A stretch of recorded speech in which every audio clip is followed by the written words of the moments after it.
Today we're talking power tools, man. We're talking about chainsaws, cut saw, burrs, grinder heads, all the tools that I use to carve in large scale, right? This is stuff that you need to have if you're gonna carve giant busts and you don't feel like spending your entire life doing so. So that and more in this video. Let's get into it. All right, so I want to break this video down into kind of three categories. The first section I'm calling safety, talking about protecting your lungs, your hands. Can't get yourself another pair of those, either of them, hands or lungs. So super important section. Then we'll talk about corded power tools. So talk about the advantages of using corded power. And then we'll talk about cordless.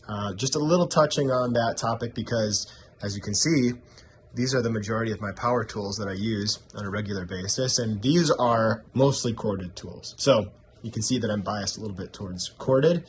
Maybe I'm a dinosaur. We'll talk about that. And in the first kind of category, talk about safety. All right, so the thing that you should know about safety is it's not just something that I'm talking about as a means of covering my butt so that people don't hurt themselves. It's actually necessary, in my opinion, to protect your lungs in some way, even if it's just a simple dust mask. You know, after carving for the past 16 years, as a full-time gig or job, if you will. I don't like the word job, by the way.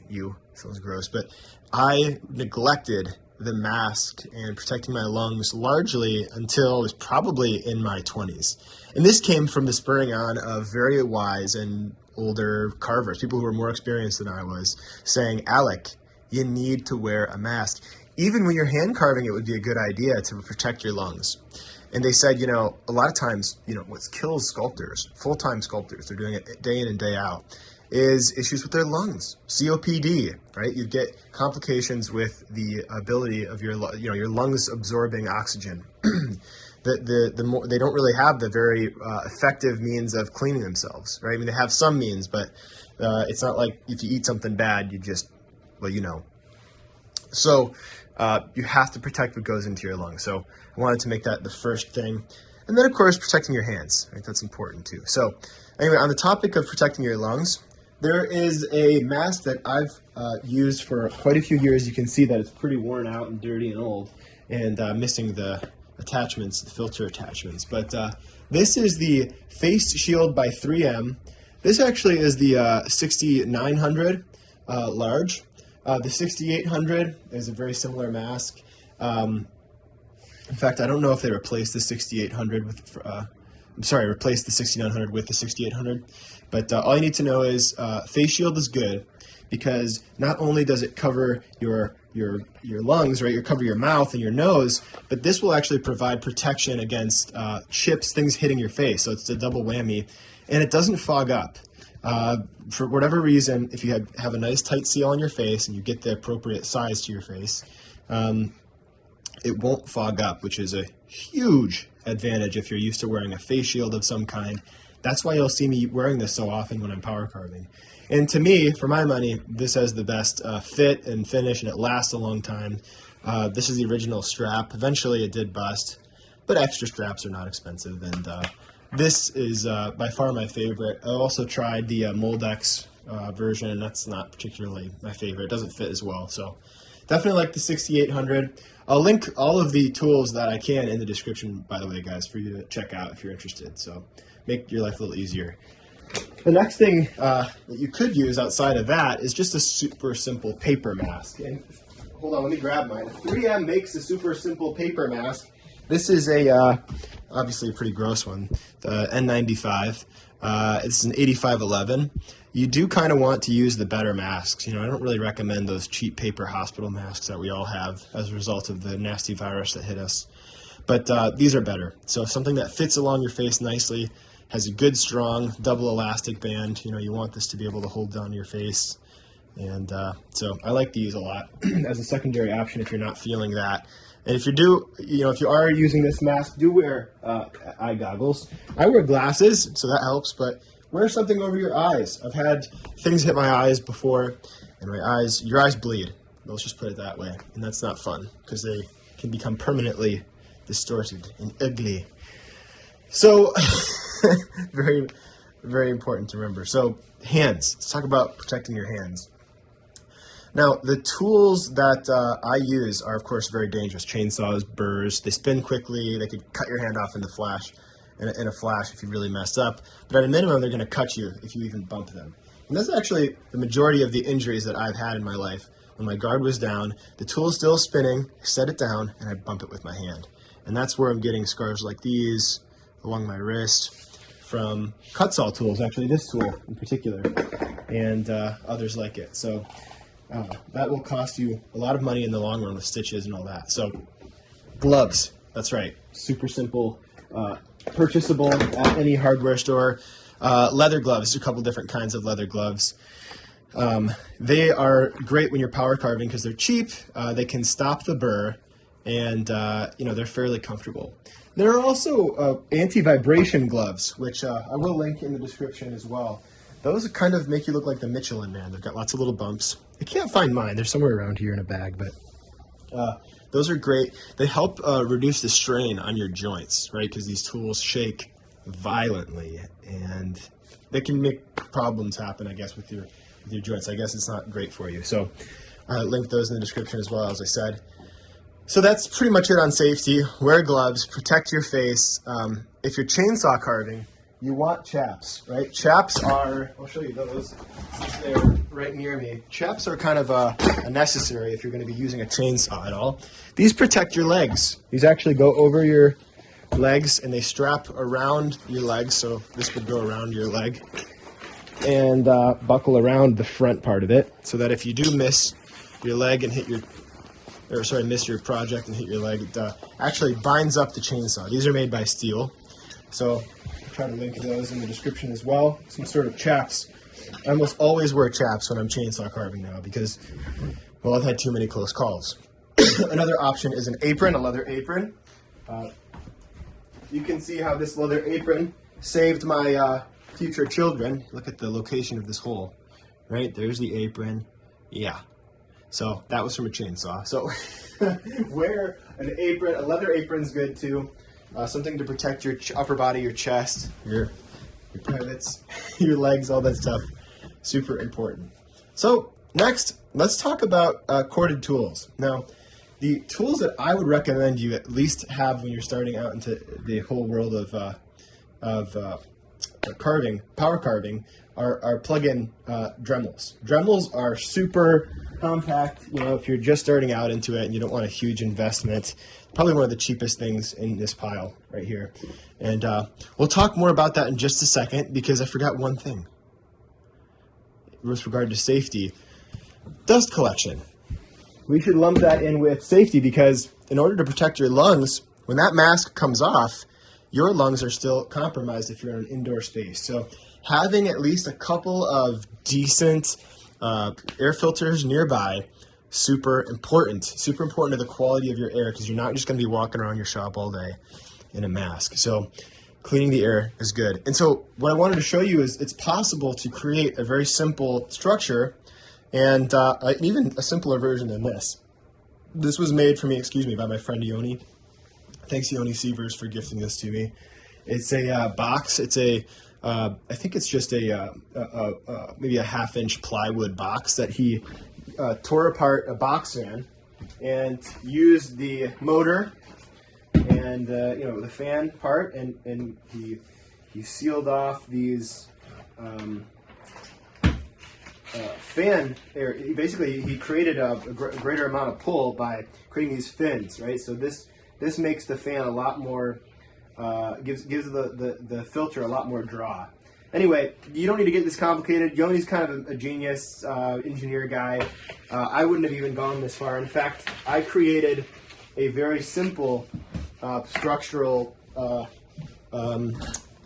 filter that is made up of 20 by 20 inch by 2 inch fans. House filters. That's what this is as well. A 20 by 20 inch house filter. I'll show you it really quickly. Right here. So it's just 3 of them that are taped together. A piece of cardboard on the back side. You could have put a filter on that side as well. More surface area. And I just taped it to my box fan, right? And so I can replace this, just tear it off when it goes bad.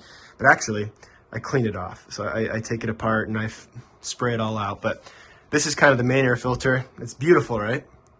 I know, yeah. So that's a cheap way that you can avoid spending thousands of dollars on air filtration. And it works super well, I mean, incredibly well. And if you get really high-end filters, it can even filter out viruses and other particulates. So you're really getting your air clean in your shop. Okay, now we can go back to corded power tools. Excuse me.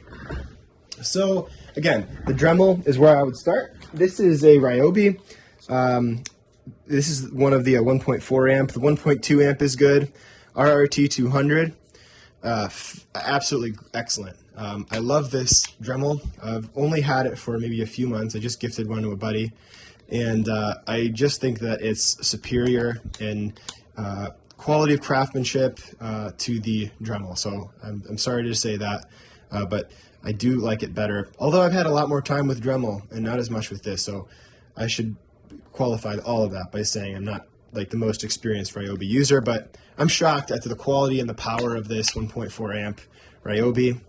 Again, I've heard good things about the 1.2 as well, and I'll link a Dremel in the description as well. This is great. Now, talk about bits. This is not my all-time favorite bit. It's one of my favorites, though. And it just comes with the Ryobi. So it's just a Ryobi burr. It's the larger of the two balls that they give you. But my favorite, all-time favorite shape and favorite type of burr is a flame tip. Now there's a number of different types of flame tips. This is made by Cutsaw. I'll have a link again. I'm not going to say this anymore. Just assume all these are linked for the most part, as they can be. But these are kind of a variation on a flame tip. This is technically a flame tip here. This is the shorter flame tip, kind of squattier one. But I really like these long ones. These long ones are great for getting in tight areas. You can make lines, you can make undercuts, you can do all sorts of shaping with these, smoothing. Super universal and useful cutting bit. These are the more aggressive ones. I like to use the more aggressive ones. And then I finish with sandpaper. Now you can use a sandpaper attachment. This is something that you just can unscrew, pull your sandpaper out, wind up another piece, insert it in there like so, and it's a great way of sanding. But a lot of times they'll end up sanding by hand. So that's kind of my favorite tool, is the variations of the flame tip and these kind of long, narrow guys, which may have another name, but either way, super nice to have. Another kind of thing to jump from is the, if you're trying to expand beyond the flame tips, it's good to have a ball, right? The small ball, as I mentioned earlier, these little guys are probably preferable to me for the type of detail work that I like to do. But if you're doing large-scale chainsaw carving, you probably should have like a 1/2-inch ball. And this is a Cutsaw as well. I really don't use the fine ones as often, right? So this is a medium grit, or maybe it's considered a fine grit. I don't use it quite as often as I use the coarser grits. Something to note there. Now, of course, there are a number of different types of cutting heads. There are carbide. These are the cross-hatched burrs. I know that some carvers, including Nancy Tuttle, if I remember correctly, they prefer using the cross-hatched ones. I might be wrong. Forgive me, Nancy, if you hear this. Tell me what it is if you know. I believe that she prefers the cross-hatched ones. They give you a little bit more control, as opposed to the straight-cut ones like these. These are, obviously this is not the right size, but this shows you what's happening here. Just a straight burr all the way across. Straight cutting head. And those are good as well. I like using those a lot. These remove wood a lot more cleanly than the Cutsaw burrs do. Cutsaw burrs, I don't know, they seem to cut a little bit more quickly as well. We could talk about burrs all day. Maybe we'll do another video on that. But the point is, get yourself a small flame tip in the more aggressive cutting speed, something like coarse or extreme. That's my suggestion. And we'll talk more about that in just a minute. So the next probably jump from there, if you're looking to do some, maybe say medium scale. So we're talking about a little bit smaller than life-size bus, maybe half-size bus or something along those lines. Or maybe you just want to introduce some power carving into your smaller pieces, your 3/4 bus, or maybe you're doing wildlife carving and you want to have something to remove more stock.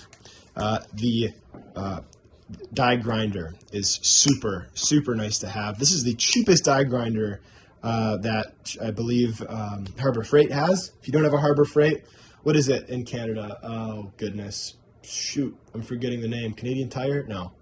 Regardless, this is a cheaper Dremel, and it's die grinder, and it's held up really well. It's got a 1/4 inch shaft, and this is that flame tip I mentioned, but the 1/4 inch shafted flame tip. This is a extreme burr, and the extreme burr cuts very quickly. I almost exclusively use a flame tip tapered burr on my die grinder. I leave this thing on there. I like it so much.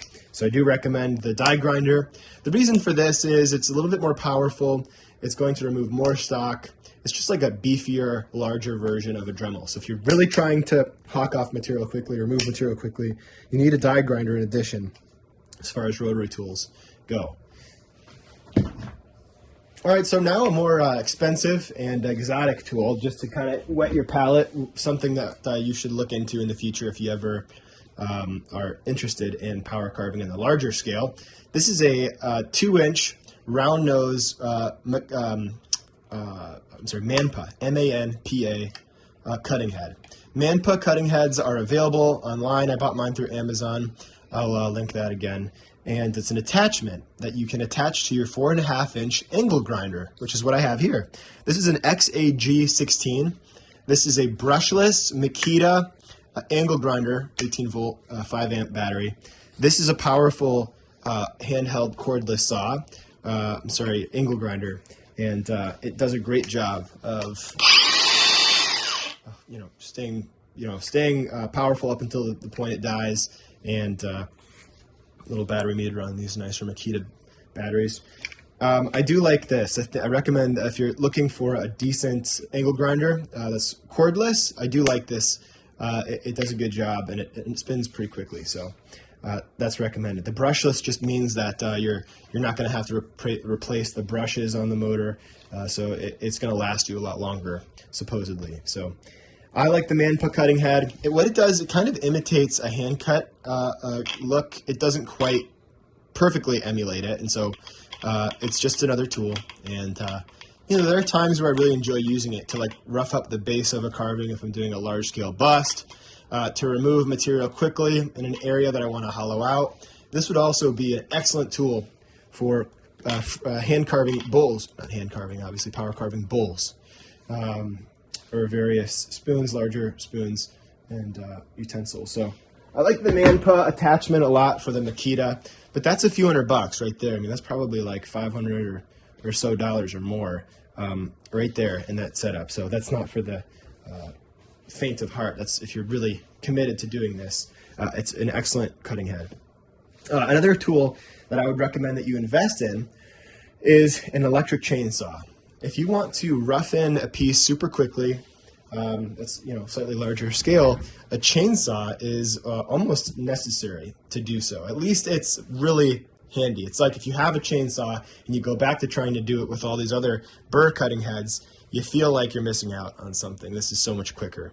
Now I've got a couple of fancier units here. I've given away my Harbor Freight chainsaws, but to be honest, those are really decent for the money. If you spend $50, I think it's an Oregon Trail or whatever chainsaw. It's a 18-inch bar, I believe, just with the bull nose, the standard nose that it comes with. That is a really decent chainsaw if you're kind of dipping your toes into the waters of chainsaw carving. In fact, it's great because it's electric, so you can use it indoors. You don't have to worry about the gas, the fumes, and you can use it outdoors, of course, as long as you have a plug nearby. The only downside to carving with corded chainsaws is it can present a hazard if you're not conscious of the fact that you're plugged in to a saw. You're more likely to trip and fall and hurt yourself. So I am painfully aware of the fact that I have a cord plugged in. I'm aware of where it sits. I don't want to trip over it and cut my head off, or something. Be very careful with the corded saws. Now, that being said, the very cheap $50 chainsaws are recommended. I think they're great. Personally, I would just use that. I've used that for years, actually, before I ever upgraded. So make sure that you're getting the full functionality of your tool and you've outgrown it before you start buying all these expensive fancy tools like these saws. So we'll talk a little bit. This is the 5012. Whoa, this is the 5012B. This is another Makita saw. They don't make these anymore. I think this is an older saw, but it's really powerful. It's, you know, you can find them used for I think a couple $100, maybe 250 or $300. So that's still a lot of money. But this is one of the saws that a student actually gave me in trade for a carving years ago, and I really like it a lot. So the bar that's attached here is a dime tip bar. You know, I've really not even had a ton of experience with buying these. I went to my steel dealer, local steel dealer, and they did supply me with a dime tip rolling blade for my steel as well for carving, and that's a good, you know, it's a pretty decent blade, but it does have a, you know, it does have a roller. It's a roll-o-matic, so that means that it's not going to burn out the bars quickly. But most carving blades do not have a roller. So anyway, not necessarily relevant. What you need to know is that the typical bar that it comes with, just that bullnose bar that comes with the cheaper saw blades, is going to get you pretty far when you're just starting out. But as you start to get more experience with the tool, you might want to get an additional chainsaw with a dime tip. Now, chainsaw carvers don't do the majority of their roughing in with a dime tip chainsaw. You would use a bullnose or like a full-sized bar on your chainsaw to rough in. But then yes, you work down to these finer tuning dime tip, which just mean that they narrow to a tip like so. So this is a pro carving bar. It's good to have when you're trying to do refined details with a chainsaw. So in conclusion, a couple of auxiliary things that you might use in power carving, just I didn't want to leave them out. If you have a big compressor, air die grinders are actually pretty good at removing bulk material. So you can see, I really love that Kutzall Extreme Flame Tip. That's what I have on here. These are not to be forgotten about. They have pretty good torque, power, and you can remove bulk material. Of course, the downside is if you have a small compressor, you're going to run out of air quickly, and you won't be able to you know, do anything until the tank refills. So there's kind of this gap of time in between running out of gas and waiting for it to fill up. Not gas, you know what I mean. So there's that. That's another option. I actually like to use this for stone carving. This is a dedicated stone carving burr. It's really just the Kutzall, but I use this so that if I do end up dulling it, I don't have to worry about it affecting my wood carving. So the other thing I wanted to talk about was attachments for your angle grinder. So you can use the attachment. This is a Kutzall Extreme disc. This is, I believe it's a 4.5-inch disc, but you can use it on the XAG16 and a like, you know, cordless tools. But it's something that I would say is dangerous. So be very careful if you're going to do this. It wants to grab, it wants to roll. It's so big and it's so aggressive that it's a little scary to wield. I actually, believe it or not, don't use these very much anymore for that reason alone. I've nicked myself one too many times with this tool, as have my buddies. So it's a good product for removing, dishing out, smoothing large surfaces, but it's something that you need to use with gloves, leather gloves, not fabric ones, because I was wearing a knit glove when this happened. So there's that. So keep that in mind. All right, so I talked about addressing cordless tools. At the time I started building up my collection of chainsaws, cordless tools were really not where they are today. Let's just put it that way. I've had the opportunity to use some of my good buddy Abby Peterson's cordless steel chainsaws, and they are awesome. They're actually awesome. This is a steel chainsaw that I bought years ago, MSE 210C. This is a great chainsaw. It has tons of power, right? I think it's the flagship electric chainsaw they have. It's expensive, but it has tons of power. It does not slow down. I've never had a problem with it slowing down, but it's heavy, and you have to make sure you have somewhere to plug it in. The battery-powered saws have grown more and more appealing as the technology has improved. They're more powerful. They have more endurance than they used to have. Just the battery technology has improved in the last few years. So I would actually invest in a cordless saw. If I were to do it all over again, instead of buying two saws, if I only had to, I would choose the corded and a cordless saw. The corded saw for removing bulk material, where you need that extra boost of power, and then a cordless saw for doing all the lighter detail stuff. So I'd put my bull nose or the bigger chainsaw blade on my corded saw, and I'd put just a little dime tip on my cordless, and I'd use that for refining detail. I'd kind of go after the Abby Peterson thing there. It's a great way of going about it. And eventually I probably will pick up Stihl's cordless saw. I'll link that in the description as well if I can find it. But that's it for this one, guys. I hope that you learned something. I talked at length about basically every tool that I use when I'm doing large-scale busts, when I'm doing any sort of gig, chainsaw carving gig. I didn't really talk about gas saws. I guess quickly, if I wanted to say one thing about gas saws, I'm no expert in them, but Stihl actually makes a really reasonably priced MS-170, and it's like I said, it's cheap, it's powerful enough if you're starting out, and the roller bar that it comes with is good. So if you need a gas chainsaw, I would personally recommend starting with the MS-170. It's a home use chainsaw.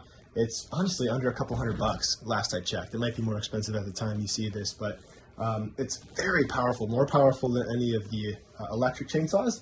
And so if you're carving outdoors, recommend that. Of course, I wouldn't use that while carving indoors.